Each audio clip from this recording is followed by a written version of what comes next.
ada yang jawab minimal dikit aja, nggak usah panjang ngejelasin apa. Jadi seksual itu, pendidikan seksual itu tuh kayak pelajar. Nanti itu dalam pendidikan itu dikasih informasi-informasi yang terkait dengan seksualitas manusia. Contohnya kayak dikasih pembelajaran atau pemahaman tentang bagaimana mengelola menstruasi atau mengelola emosi juga nantinya, atau hormon kalian gitu, dan lain sebagainya. Selanjutnya,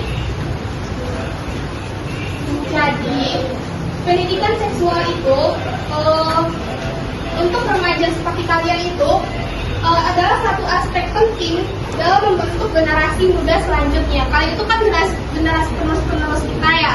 Jadi agar membentuk generasi yang baik, generasi yang bagus nantinya, dan generasi berpengetahuan, bertanggung jawab, dan memiliki pemahaman yang baik tentang kesehatan reproduksi dan relasi interpersonal. Relasi interpersonal itu maksudnya hubungan kalian dengan lingkungan kalian atau teman-teman kalian. Jadi nanti kalau sudah diajarkan untuk pendidikan seksual, kalian akan jadi memiliki pengetahuan, pemahaman, dan bertanggung jawab atas resiko-resiko yang akan kalian alami nantinya. Kalau ini tuh udah dianggap tabu ya dalam masyarakat, atau dalam sekolah mungkin, atau dari orang-orang dewasa, itu nggak seintens itu memberikan kalian edukasi yang baik gitu, cara-cara yang baik, cara-cara yang bagus untuk untuk mengurus atau menghargai diri kita sendiri. Kalau contohnya menstruasi itu cara merawat itu kayak gimana, jadi kita bukan nggak boleh harus bersih ya, terus nggak boleh kotor, terus kalau tentang pembahan itu harus dibersihin dengan sebersih-bersihnya, jangan langsung buang gitu. Terus kalau remaja ini sudah dibekali dengan informasi yang tepat, terus keputusan yang sehat itu mengenai hubungan seksual mereka kalian itu akan lebih baik ke depannya. Slide selanjutnya. Nah, kenapa pendidikan seksual itu penting? Ini, pada masa kalian itu udah mulai mau tidak dikasih edukasi atau pemahaman yang baik gitu. Pendidikan seksual ini memberikan pengetahuan dasar membantu kalian itu memahami proses alami dalam tubuh kalian. Kenapa sih itu bisa terjadi? Kenapa kita harus menstruasi? Kenapa harus keluar darah?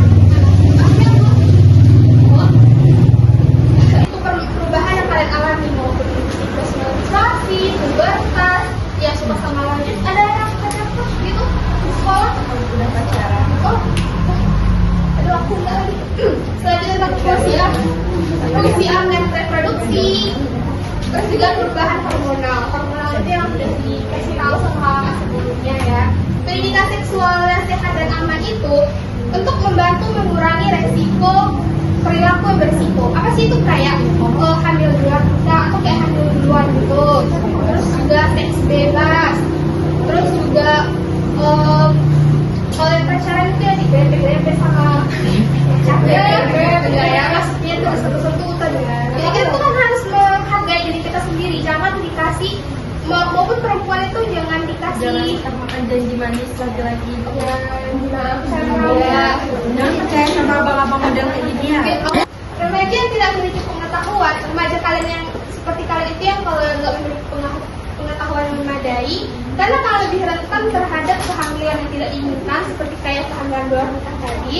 Terus infeksi yang luar, ini lebih parah nih. Kayak HIV, tahu kan penyakit HIV, penyakit menular itu ha. Kalau nggak mau jadi, kita nggak mau ya terinfeksi gitu sama penyakit apapun. Siapa sih yang mau gitu? Jadi untuk mencegah itu jangan memulai dengan hal-hal berbau seksual tersebut. Jangan dikasih akses untuk laki-laki untuk menyentuh kita sebagai perempuan. Terus juga kekerasan seksual. Kalau ini sebenarnya susah dicegah, tapi kita bisa menguranginya. Contohnya kalau kita tuh kayak mengalami kekerasan seksual, kalau sebelumnya tuh ada orang-orang yang kita curigai gitu, kayak entah aku diikutin gitu ya. Kalau ada yang kayak merasa kalian cemas atau diikutin, kalian bisa cari tempat ramai. Jadi itu bisa mengurangi resiko kekerasan seksual. Tapi sebenarnya ini nggak bisa dicegah juga. Menurut saya tidak tapi kalian bisa, kalau sudah mengalami, kalian bisa terapi atau sebagainya untuk mengurangi trauma atau menghilangkan trauma tersebut. Kalau dengan mendapatkan selanjutnya, dengan mendapatkan pendidikan yang baik, remaja seperti kalian tuh akan lebih sadar cara-cara melindungi diri, terus memahami pentingnya konsistensi dalam penggunaan kontrasepsi. Ini tuh maksudnya tuh kalau ada kan harus tahu resiko nanti kalau hamil di luar nikah tuh kalau nggak bayinya itu nggak diinginkan itu kan aborsi ya. Jadi daripada itu, jadi mending dihindari atau nggak didekati sama sekali gitu hal-hal yang seperti itu. Dan belajar tentang pentingnya persetujuan dalam setiap hubungan seksual. Walaupun kak, tapi kan kamu sama mau, nah, itu sebenarnya nggak boleh ya. Harapannya ya, jadi lebih baik dihindari. Oh, dari sejauh yang kakak jelasin yang mana yang belum paham atau kayak apa sih bahasanya tuh berat banget gitu. Boleh langsung aja ke kita nonton film dulu biar secara sederhana ada. Iya, boleh.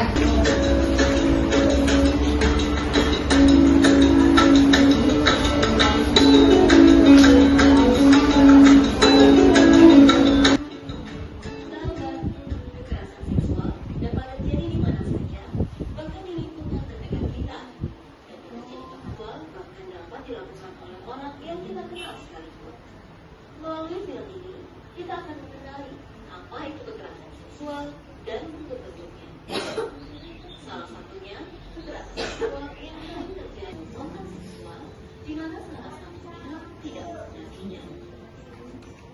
Menyentuh organ perempuan tanpa dikehendaki perempuan atau seksual yang dilakukan melalui kontak fisik maupun non-fisik yang menyasar pada bagian tubuh seksual atau seksualitas seseorang, termasuk dengan menggunakan sentuhan, air mata, komentar atau ucapan bernuansa seksual, mempertunjukkan materi-materi pornografi dan keinginan seksual, contohnya atau sentuhan di bagian tubuh seperti payudara, pantat, ciuman yang tidak diinginkan, gerakan atau isyarat yang bersifat seksual sehingga mengakibatkan rasa tidak nyaman, tersinggung, merasa direndahkan martabatnya, dan mungkin sampai menyebabkan masalah kesehatan dan keselamatan. 2.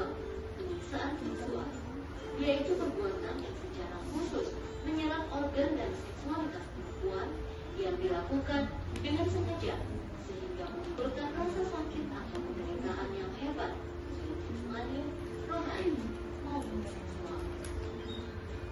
3. Perkosaan, yaitu melakukan hubungan seks tanpa izin pasangannya atau dengan kata lain disebut dengan pemerkosaan. Biasanya, pasangan mereka tidak mengetahui apa yang akan dilakukan pasangannya pada saat itu. 4. Percobaan perkosaan.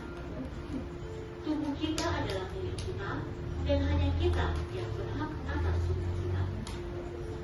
Jangan biarkan orang lain menguasai tubuh kita.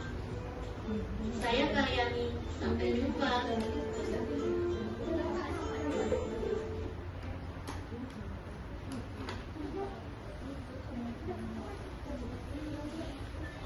Jadi, Dede tahu kan mengenai tentang kekerasan seksual yang seperti dijelaskan juga dari film tadi. Jadi tuh kita nggak boleh kasih akses apapun untuk dari orang lain terhadap diri kita. Kita harus menghargai diri kita, kita harus rawat juga diri kita dan lindungi diri kita. Iya, dari kakak dilanjutkan oleh kakak yang lain. Silakan.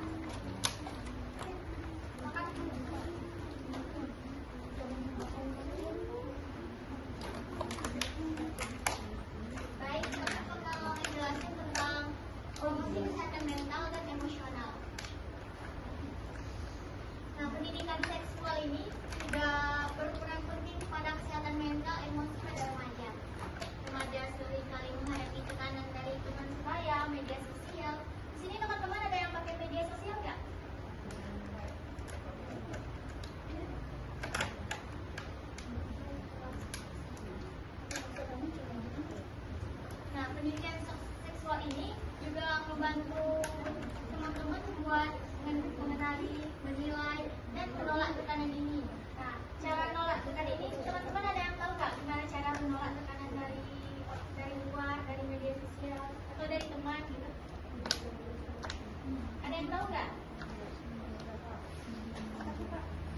Nah, cara yang pertama itu teman-teman cukup menyampaikan ketidaktertarikan atau menolaknya dengan tegas. Kalau ada teman-teman yang ngajak yang aneh-aneh atau apa gitu. Yang kedua itu mencari kesibukan lain, cari kegiatan yang positif, yang bisa ngembangin diri teman-teman. Selanjutnya itu teman-teman harus pilih teman-teman yang circle yang sehat, teman yang sehat yang bisa ngajak teman-teman itu ke kegiatan yang positif.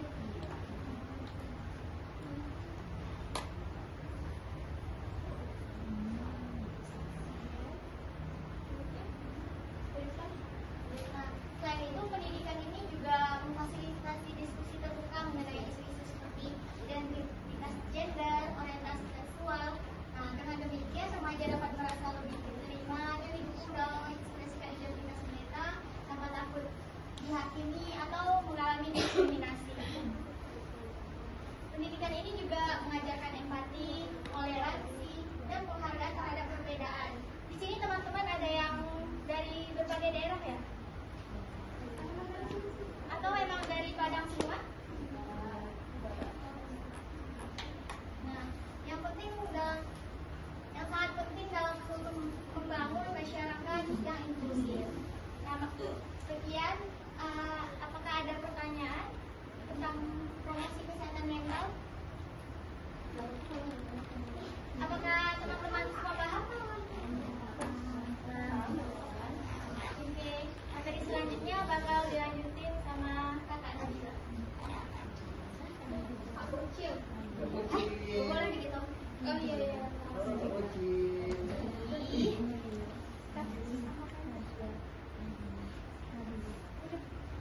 Selanjutnya itu ada materi mengenai mengatasi mitos dan misinformasi. Nah, saat ini kan kita ada di era digitalnya di Erik, yang mana tuh segala informasi itu pasti kita dapat dari HP gitu ya, yang paling mudah diakses lah misalnya.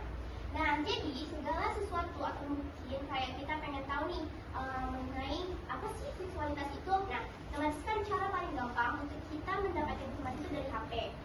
Tapi perlu digarisbawahi, tidak semua informasi yang ada di dalam HP ini itu benar. Nah, jadi di sini untuk mengatasi mitos dan misinformasi yang ada di dalam HP itu kita perlu bimbingan dari orang yang lebih dewasa atau juga bisa dengan bertanya atau mungkin memilih website yang terkesan atau yang sudah direkomendasikan oleh orang-orang untuk kita mencari berita. Karena banyak tuh misalnya kayak tentang kemarin tuh ya ada hoax tentang kalau pemerintah itu mau memberlakukan atau memperbolehkan penggunaan kontrasepsi untuk mengajar atau para pelajar yang seusia adik-adik atau mungkin kami seperti itu dibolehkan untuk memakai kontrasepsi. Padahal di sini kontrasepsi itu memang benar untuk menjaga atau mencegah kelahiran yang tidak diinginkan atau mencegah kehamilan lah secara gampangnya gitu. Tapi meskipun di sini kontrasepsi itu bisa dipergunakan sebagai alat untuk menjaga dan mencegah kehamilan, itu hanya boleh dipergunakan oleh orang-orang yang sudah menikah. Hanya orang yang sudah menikah. Karena seperti diketahui bahwa jika kita melakukan seks di luar pernikahan, itu sangat besar dampaknya kita bisa mendapatkan infeksi menular seksual. Seperti tadi dijelaskan oleh Kak Novi, ada HIV, atau misalnya ada sifilis, atau gonorrhea gitu. Apa sih Kak? Kalau dia itu HIV, seperti dijelaskan Kak Novi tadi, itu tuh penyakit menurunnya sistem imun yang mana kita tuh jadi gampang terkena penyakit gitu. Nah, sebenarnya kalau misalnya gonorrhea itu tuh kencing nanah, dimana kalau kita misalnya lagi buang air itu tuh keluar nanah. Nah, itu salah satu penyebabnya itu karena seks bebas. Seksnya tidak bebas dari bukan dengan pasangan yang memang kita hanya yang sudah menikah dengan kita gitu. Nah, selain itu, kalau misalnya kita dengar dari orang-orang nih kan, misalnya tentang kontrasepsi itu, kalau biasanya kita dengar tuh kontrasepsi itu paling buat menjaga kehamilan nggak sih gitu kan? Nah sebenarnya kontrasepsi itu bisa dipergunakan untuk orang-orang atau mungkin pasangan yang sudah menikah untuk menjaga kelahiran anaknya. Misalnya nih, tahun pertama pernikahan mereka udah punya anak nih. Nah untuk menjaga menjaga jarak kehamilan agar si anak ini mendapatkan nutrisi yang cukup dan kasih sayang yang penuh dari orang tuanya, maka dikasih jarak dulu misalnya 2 tahun atau 3 tahun. Nah baru setelah itu akan kontrasepsi itu bisa dilepas untuk kemudian mengikuti program hamil lagi, misalnya seperti itu. Nah selain itu kontrasepsi ini juga bisa dipakai untuk mencegah kita dari penyakit menular seksual seperti yang tadi sudah kakak jelaskan mengenai penyakit itu tuh bisa pakai alat kontrasepsi, karena dengan alat kontrasepsi itu kita akan diberi alat atau misalnya obat untuk menjaga sistem imun kita agar penyakit-penyakit yang mungkin timbul dari hubungan yang dilakukan itu tidak berdampak yang terlalu kayak tidak langsung drastis langsung sakit gitu tiba-tiba. Mungkin sekian dari kakak tentang pendidikan hormonal. Terima kasih. Nah baik, selanjutnya adalah peran orang dewasa dan pendidikan formal. Tadi udah dijelasin ya sama kakak-kakak semua gimana sih sebenarnya bentuk-bentuk kekerasan seksual atau bentuk-bentuk pendidikan seksual yang dibutuhkan. Kalau misalnya nih adik-adik punya pacar atau punya teman yang sering kontakkan di WA, nah kalau itu cara kita berkomunikasi dengan dia sudah tidak sehat, itu tolong segera dia dilaporkan atau segera cerita ke orang yang lebih dewasa agar adik-adik nggak salah jalan gitu. Takutnya kan nanti karena dia udah janji-janji manis, kayak bagi kalau misalnya janji manis kan, terus ceweknya janji kayak gitu, kalau ceweknya nggak ada yang mendampingin itu pasti dia akan terjerumus sama hal itu. Nah adik-adik kalau misalnya terjadi hal seperti itu, tolong segera dilaporkan oleh orang yang sekiranya lebih paham tentang dunia dewasa. Kemudian untuk adik-adik yang kecil, kalau ini misalnya kalian pulang sekolah jalan gitu kan,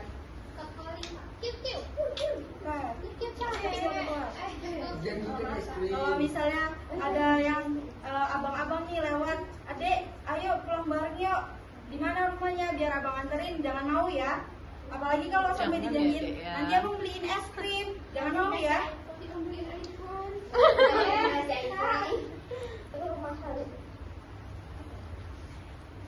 Nah kemudian